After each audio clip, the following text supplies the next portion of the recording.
Ano nga ba ang pakiramdam ng magbigay ng linaw sa paningin ng isang bata? Ngayong araw, kasama nyo kami sa isang madamdaming misyon dito sa Malasikig, Pangasinan.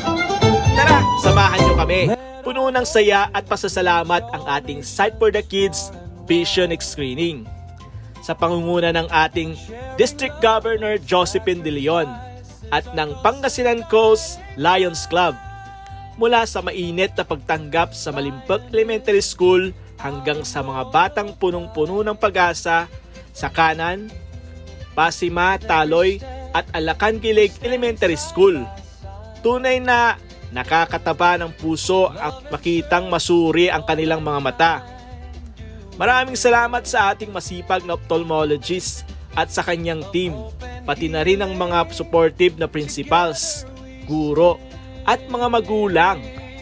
Dahil sa inyo, mas malinaw na ang bukas para sa ating mga mag-aaral. Kamusta mga ka-Lions at sa lahat ng ating mga ka-vlog? Ngayong araw, samahan nyo kaming maglakbay dito sa bayan ng Malasikig, Pangasinan. Hindi lang ito basta pagbisita, kundi isang misyong puno ng pagmamahal at malasakit para sa ating mga kabataan. Silip mo na sa likod ng kamera habang hinahanda ng Pangasinan Coast Lions Club at ng ating medical team ang lahat para sa ating mga mag-aaral dito sa Malasikig. Mula sa pag-aayos ng gamit hanggang sa pag-alalays ng mga bata, bawat kilos para sa kanilang malinaw na kinabukasan. Sa pangunguna ng ating masipag na District Governor Josephine De Leon at ng buong Pangasinan Coast Lions Club, matagumpay nating naisagawa ang ating Sight for the Kids Vision Screening. Kasama rin natin ang ating eksperto sa ophthalmologist at ang kanyang buong team para masiguro na malinaw ang paningin ng ating mga mag-aaral. Unang-una, isang napakalaking pasasalamat sa mga paralang nagbukas ng pinto para sa amin. Unang-una na lang dyan, ang Malimpok Elementary School. Grabe ang warm dito. Mula principal, mga guro, hanggang sa mga estudyante, ramdam na ramdam namin ang inyong warm welcome. Ganon din ang Kanan Elementary School, Pasima Taloy Elementary School, Alacan Gilig Elementary School. Saksi kami kung gaano ka-supportive ang mga principal at guro rito. Pati ang mga magulang talagang nakatutok para masigurong maayos ang kalagayan ng mata ng kanilang mga anak. Alam nyo guys, sobrang sarap ng pakiramdam habang sinasagawa ang misyon na ito. Nakatutunaw ng pusong makita ang mga bata na excited pumila para magpasuri. Kitang-kita sa mga mata nila ang pag-asa. At yun naman talaga ang layunin natin, ang siguraduhing walang hadlang sa kanilang pag-aaral, lalo na sa kanilang paningin. Ang pinakamasarap na bahagi ng aming araw, ang makita ang mga ngiti at excitement ng mga bata habang naghihintay ng kanilang turn.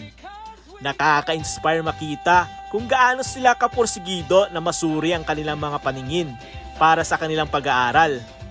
Hands up din kami sa mga supportive na magulang at mga guro na kasama namin buong araw. It takes a village. Isang mabilis na snap kasama ang ating hardworking team sa pangunguna ng ating District Governor Josephine De Leon at ng Pangasinan Coast Lions Club. Kasama rin ang mga Lios at sina Doc at ang kanyang mga team. Pagod pero sobrang busog ang puso dahil sa tagumpay ng ating optical mission. Maraming salamat sa lahat ng lumahok at nakisali dito sa programang ito.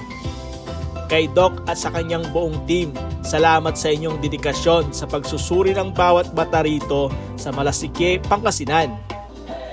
Sa lahat ng eskwelang binisita namin, hanggang sa muli nating pagkikita, dahil sa Lions, naniniwala tayo na where there's a needs, there's a lion.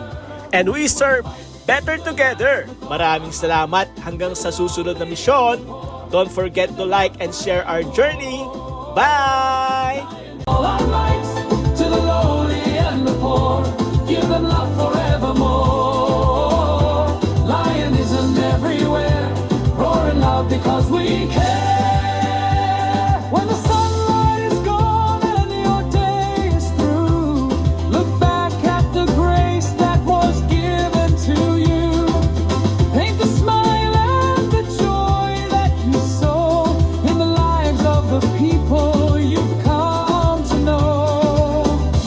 song, sing aloud, hey.